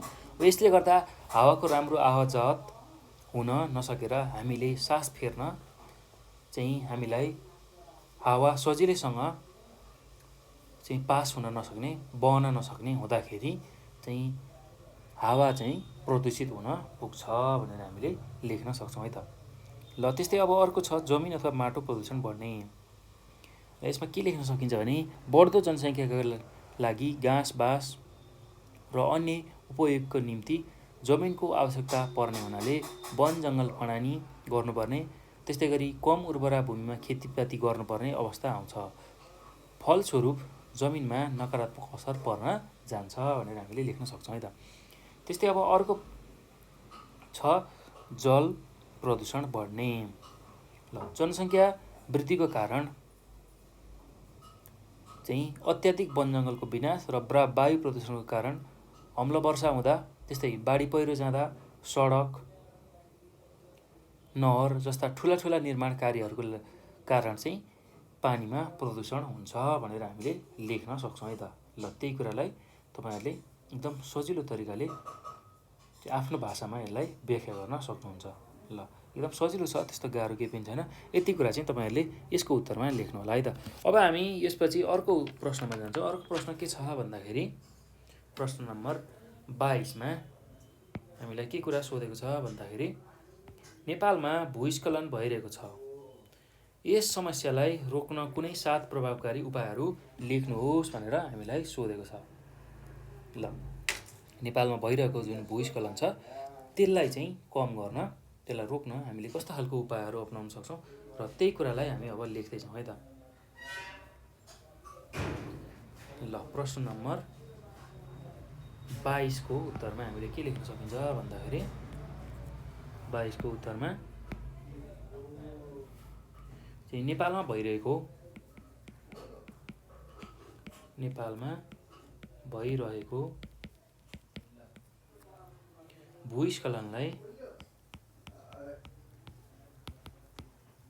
भूस्खलनलाई रोक्न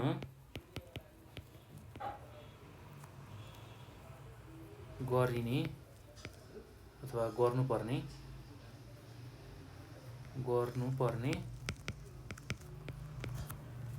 7 उपायहरू।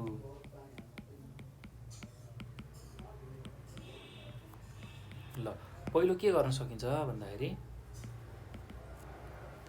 वन जङ्गलको फडानीलाई रोकी वन जङ्गलको संरक्षण गर्ने। त्यही कुरालाई लेखौँ, वन जङ्गलको फडानी रोकी फडानीलाई रोकी वन जङ्गलको विनाश हुनबाट बचाउने अथवा वन जङ्गलको संरक्षण गर्ने। वन जङ्गलको संरक्षण गर्ने। त्यस्तै दोस्रो बुँदामा के लेख्न सकिन्छ भने खेती र बसोबासका लागि कमजोर, भिरालो, दाँजा फाटेको, पाखो जमिन प्रयोग गर्न रोक्ने। खेती र बसोबासका लागि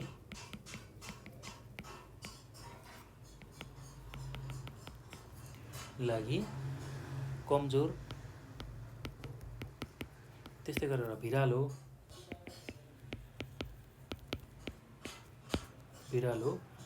दाँजा फाटेका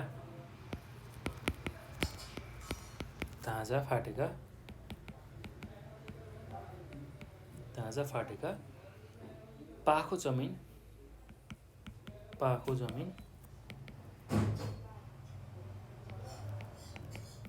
प्रयोग गर्न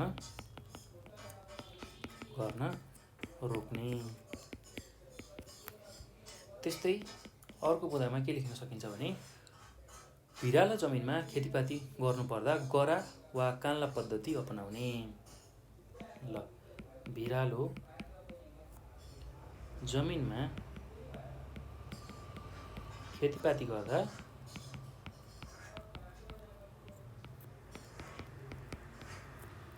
गर्दा गरा र कान्ला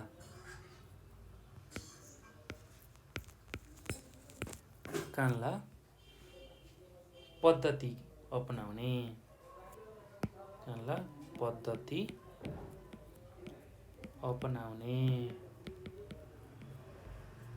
ल त्यस्तै अर्को बुदामा के लेख्न सकिन्छ भने अतिचरण र वन विनाशलाई रोक्नुपर्ने चेतना स्थानीय व्यक्तिहरूमा जगाउने। अतिचरण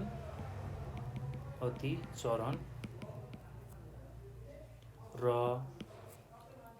वन विनाशलाई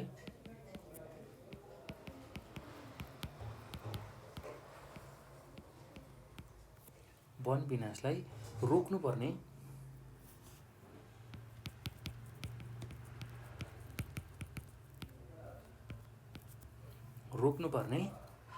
चेतना स्थानीय व्यक्तिहरूमा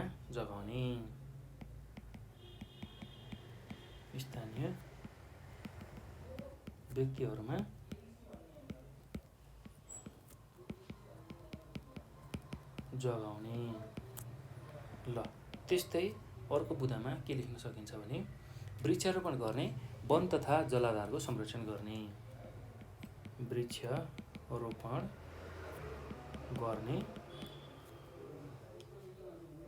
वन तथा जलाधारको संरक्षण गर्ने। वन तथा जलाधारको संरक्षण गर्ने। त्यस्तै अर्कोमा बाढी पहिरो नियन्त्रणका विभिन्न उपायहरू अवलम्बन गर्ने। बाढी पहिरो नियन्त्रणका विभिन्न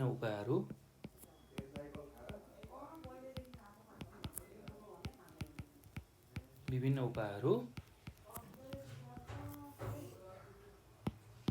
अवलम्बन गर्ने।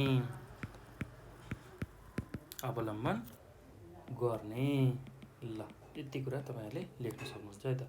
अब 6 नम्बरमा जाउँ। विद्यालय र विश्वविद्यालयका पाठ्यक्रम र पाठ्यपुस्तकमा भू संरक्षण सम्बन्धी विभिन्न विषयवस्तुहरू समावेश गरी विद्यार्थीहरूलाई भू संरक्षण सम्बन्धी चेतना जागरण र संरक्षणमा लाग्न अभिप्रेरित गर्ने। ल त्यही कुरा लेखौँ। विद्यालय र विश्वविद्यालयका पाठ्यक्रम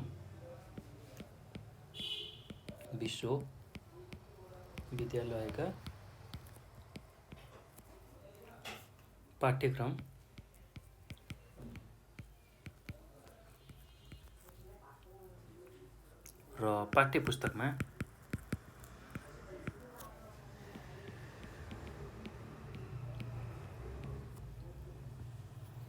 भू संरक्षण सम्बन्धी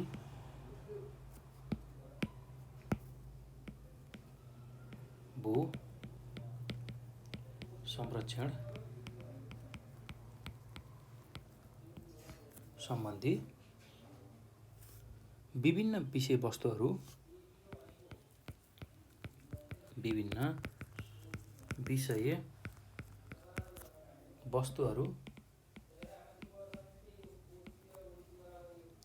समावेश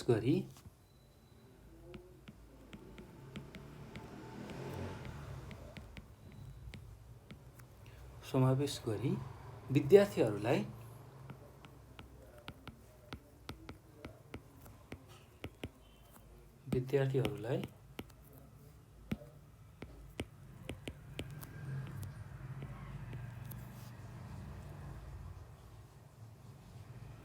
भू संरक्षण सम्बन्धी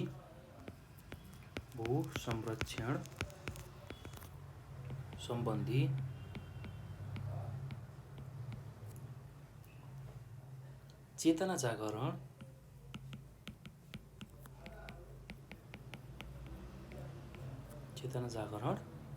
र संरक्षणमा लाग्न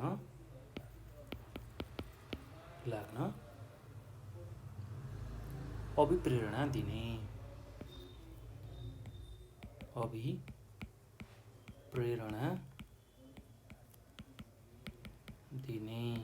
ल यति कुरा हामीले लेख्न सक्छौँ है त। ल अब यो पछि हामी अर्को प्रश्नमा जाउँ। अर्को प्रश्नमा के छ भन्दाखेरि दुर्लभ पशुपन्छीको संरक्षण गर्न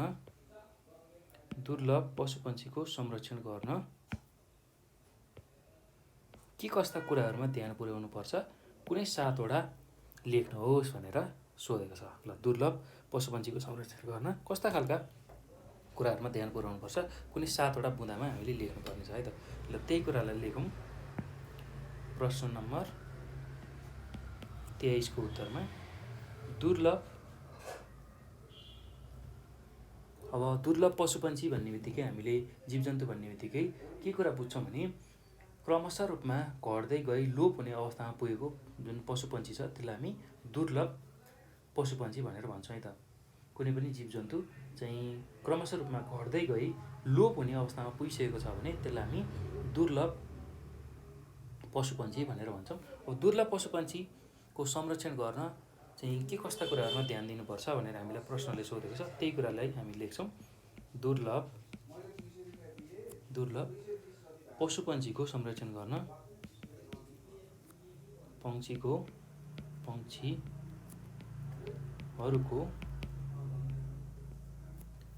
संरक्षण गर्न निम्न कुराहरू गर्न सकिन्छ।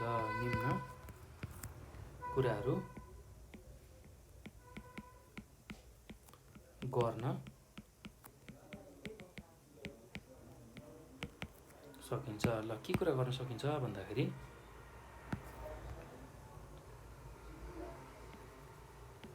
पहिलो बुँदामा के लेख्न सकिन्छ भन्दा प्राकृतिक वासस्थान र वातावरणको संरक्षण गर्ने। प्राकृतिक वासस्थान र वातावरणको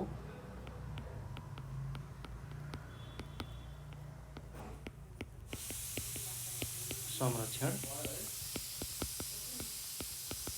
गर्ने। त्यस्तै दोस्रो बुँदामा के लेख्न सकिन्छ भने दुर्लभ पशुपन्छीको चोरी सिकारी नियन्त्रण गर्ने। दुर्लभ पशुपन्छीको चोरी सिकारी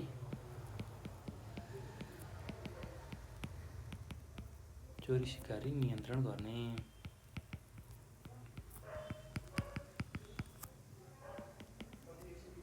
त्यस्तै अर्को के गर्न सकिन्छ भने परस्थानीय संरक्षणमा जोड दिई कृत्रिम तवरले प्राकृतिक खाना र स्थानको व्यवस्था गर्ने।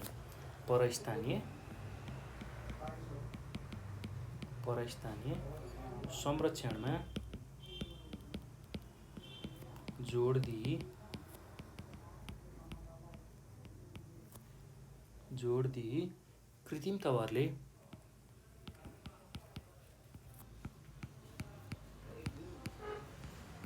कृत्रिम तवरले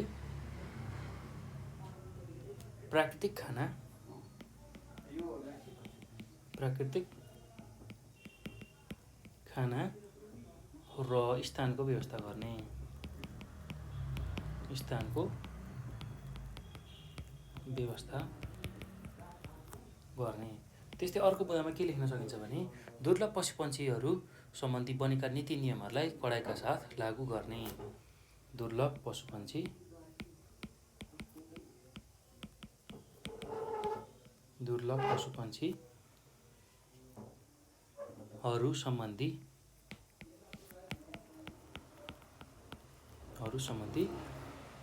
बनेका नीति नियमहरूलाई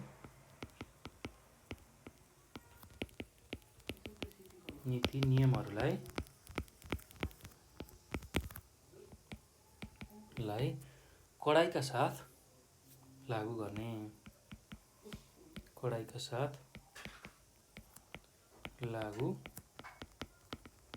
गर्ने। त्यस्तै अर्को के गर्न सकिन्छ भन्दाखेरि दुर्लभ पशुपन्छीको चोरी सिकारी गर्नेहरूलाई दण्ड सजायको व्यवस्था गर्ने। दुर्लभ पशुपन्छीको चोरी सिकारी हजुर मलाई कसले बोलायो गर्ने दाले बोलाउनु भयो लाई दण्ड सजायको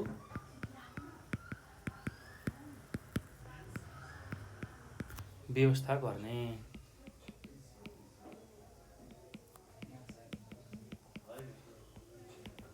त्यस्तै अर्को के गर्न सकिन्छ भन्दाखेरि स्वस्थानीय र परस्थानीय संरक्षण कार्यक्रम सञ्चालन गरी तिनीहरूको सङ्ख्या वृद्धि गर्ने। स्वस्थानीय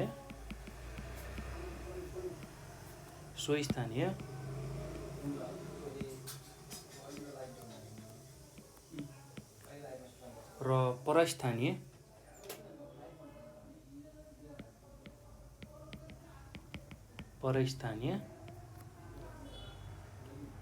संरक्षण कार्यक्रम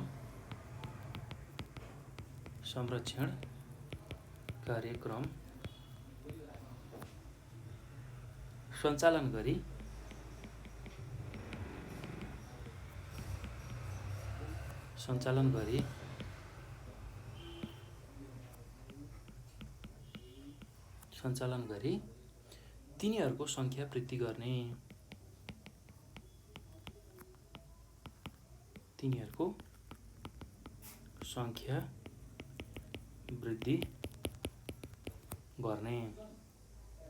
ल त्यस्तै अर्को बुँदामा के लेख्न सकिन्छ भने दुर्लभ पशुपन्छीको संरक्षणका लागि स्थानीय सहभागिता गराई संरक्षणबाट हुने फाइदाबारे जानकारी एवं जनचेतना बढाउने। दुर्लभ पशुपन्छीको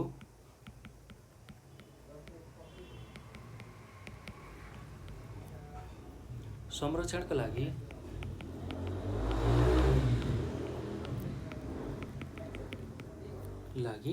स्थानीय सहभागिता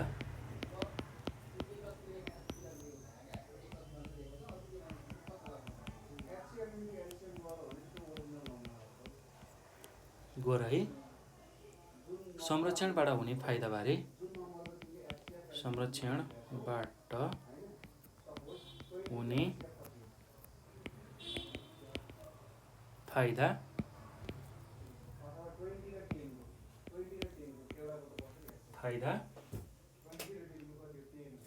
बारे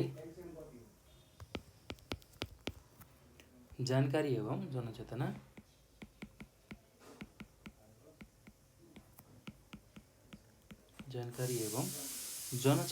बढाउने।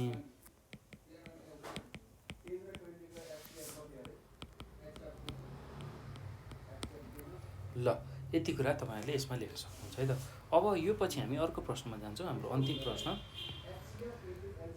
नेपालका प्रमुख स्वास्थ्य समस्याहरूको सूची बनाई कुनै दुईको व्याख्या गर्नुहोस् भनेर सोधेको छ। ल अब यसमा हामीले के गर्न सक्छौँ भने सुरुमा स्वास्थ्य समस्याहरूको सूची बनाउँछौँ, प्रमुख स्वास्थ्य समस्याहरूको, र कुनै दुईटाको हामीले व्याख्या गर्छौँ है त। ल अब यसको उत्तरमा के लेख्न सकिन्छ भने 24 नम्बरमा हामीले के लेख्न सक्छौँ भने नेपालका प्रमुख स्वास्थ्य समस्याहरू। नेपालका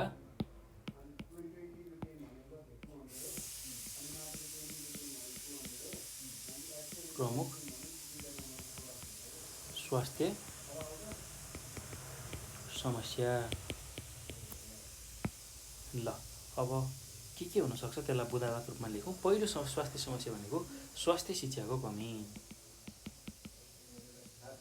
स्वास्थ्य शिक्षाको कमी।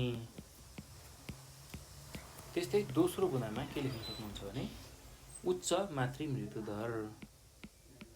उच्च मातृ मृत्यु दर। त्यस्तै गरी अर्को बुदामा के लेख्न सक्नुहुन्छ भने सरुवा रोगको व्यापकता, सरुवा रोगको व्यापकता। त्यस्तै अर्को बुँदामा के लेख्न सक्नुहुन्छ भने उच्च शिशु मृत्युदर, उच्च शिशु मृत्युदर। त्यसै गरी अर्को बुँदामा के लेख्न सक्नुहुन्छ भने गरिबी, गरिबी। त्यस्तै अर्को बुँदामा के लेख्न सक्नुहुन्छ भने उच्च जनसङ्ख्या। त्यस्तै अर्को बुँदामा के लेख्न सक्नुहुन्छ भने कुपोषण। त्यस्तै अर्को बुँदामा के लेख्न सक्नुहुन्छ भने स्वास्थ्य सेवा तथा सुविधाको कमी, स्वास्थ्य सेवा तथा सुविधाको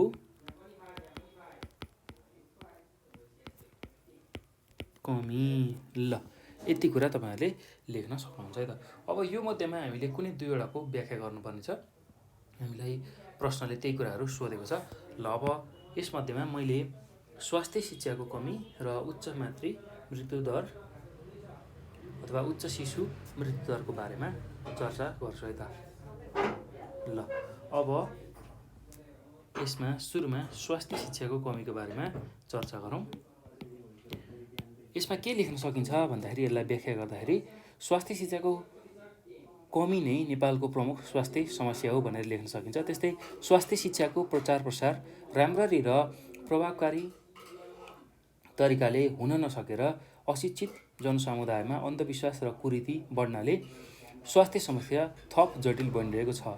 अधिकांश नेपालीहरू स्वास्थ्यको महत्त्व र यसको ख्याल राख्ने तरिकाबारे सचेत छैनन्।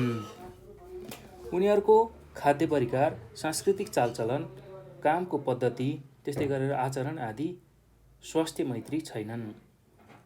धेरै मानिस अन्धविश्वासमा छन् र आफ्नो स्वास्थ्य नाश गरिरहेका छन्। अशिक्षित भएको कारणले गर्दाखेरि बिरामी पर्दा उनीहरू अस्पताल तथा स्वास्थ्य केन्द्रमा नगई परम्परागत झारफुक र धामी कहाँ लाग्छन्। अशिक्षित र अज्ञानी झाँक्रीहरूलाई सरुवा रोगलाई कसरी नियन्त्रण गर्ने भन्ने वैज्ञानिक पद्धतिको बारेमा केही पनि जानकारी हुँदैन। पानी मात्र खुवाएर निको पार्न सकिने पखाला चाहिँ अज्ञानताका कारणले गर्दा मृत्युको कारण पनि बनिरहेको छ भनेर हामीले लेख्न सक्छौँ। तसर्थ स्वास्थ्य शिक्षाको कमी नै नेपालको प्रमुख स्वास्थ्य समस्याको रूपमा लिइन्छ भनेर हामीले लेख्न सक्छौँ है त। अब त्यस्तै गरी अर्को उच्च शिशु मृत्युदर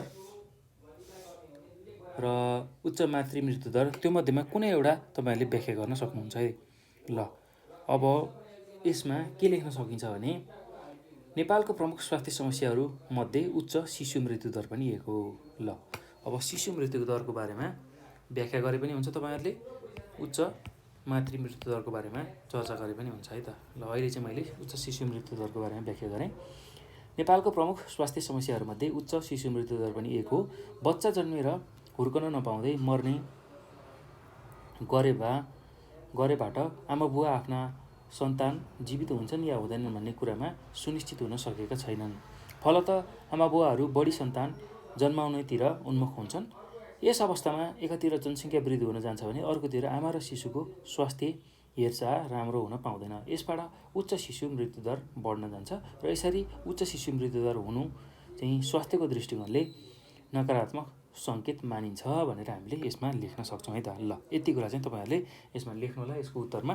ल अब यो सँगसँगै भाइ बहिनीहरू हाम्रो यो 2075 सालको प्रदेश नम्बर 6मा अर्थात् कर्णाली प्रदेशमा सोधेको प्रश्न र उत्तरहरू हामीले चाहिँ सकायौँ।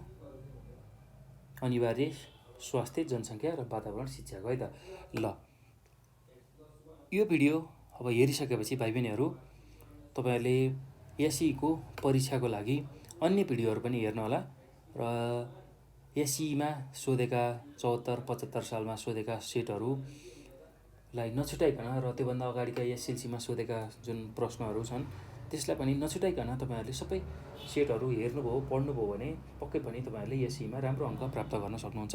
र भाइ बहिनीहरू तपाईँहरूले यो भिडियो हेरिसक्दा धेरै कुराहरू जानिसक्नु भएको छ, बुझिसक्नु भएको छ। यदि कुनै कुराहरू बुझ्नु भएन, तपाईँहरूलाई कन्फ्युजन लाग्यो भने तपाईँहरूले हामीलाई 9849595895 यो नम्बरमा कल गर्न सक्नुहुन्छ, अथवा त्यस्तै यही नम्बरमा भाइबर अथवा वाट्सएपमा पनि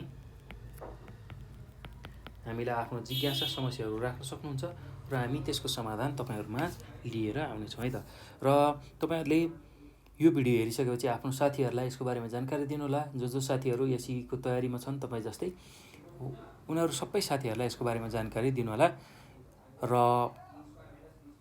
सबैजना साथीहरूलाई सेयर गर्नुहोला। र तपाईँहरूको साथीहरूको ग्रुप हुनसक्छ, एसईको ग्रुप हुनसक्छ, त्यो ग्रुपमा पनि हाल्नुहोला, सेयर गर्नुहोला। र साथसाथै नेपाल अनलाइन स्कुलको युट्युब च्यानललाई पनि तपाईँहरूले सब्सक्राइब गर्न नभुल्नुहोला। र साथसाथै नजिकै रहेको बेल आइकन पनि दबाउनुहोस्। त्यो गर्नुभयो भने तपाईँहरूलाई आवश्यक पर्ने जुन मोडल सेटहरू छ, सल्भ क्वेसनहरू छ, त्यो चाहिँ हामी लिएर आइरहेका हुन्छौँ। र त्यसलाई चाहिँ सबैभन्दा चाँडो हेर्नको लागि तपाईँहरूले नेपाल अनलाइन स्कुलको युट्युब च्यानललाई सब्सक्राइब गर्नुहोला है त। त्यस्तै गरेर हामीलाई फेसबुकमा र टिकटकमा पनि नेपाल अनलाइन स्कुल सर्च गरेर हामीलाई फलो गर्न सक्नुहुन्छ र आफ्ना जिज्ञासा समस्याहरू त्यहाँ पनि व्यक्त गर्न सक्नुहुन्छ है त। र त्यसको समाधान हामी तपाईँहरूमा गराउनेछौँ।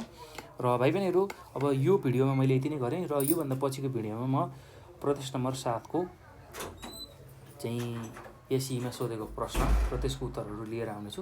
त्यसलाई पनि तपाईँहरूले नछुटाइकन हेर्नुहोला है त, र आफ्नो एसईको तयारी राम्रो गर्नुहोला। ल भाइ बहिनीहरू, अब यो भिडियो हेर्नुभएकोमा यहाँहरूलाई धेरै धेरै धन्यवाद।